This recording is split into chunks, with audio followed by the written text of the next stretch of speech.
Jautājāt, kā notiek gruntēšana? Atbildu. Vieglāk man parādīt, nekā atbildēt rakstiski. Tā, šeit ir grunts.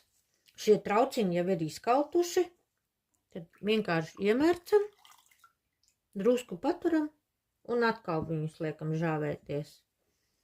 Žāvējam kādu nedēļu, kad kārtīgi viss ir izžuvis. Tā.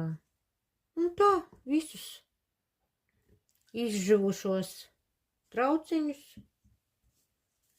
gruntēju. Un pēc tam viņi būs krāsoti. Ja nekrāsošu, tad lakošu. Un atkal jāžāvē. Un tad tikai pēc tam varēs liet sveces.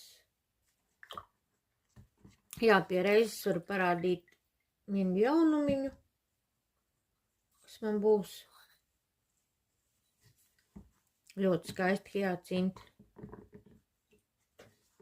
Ja rodas vēl kādi jautājumi, droši jautājiet, atbildēšu.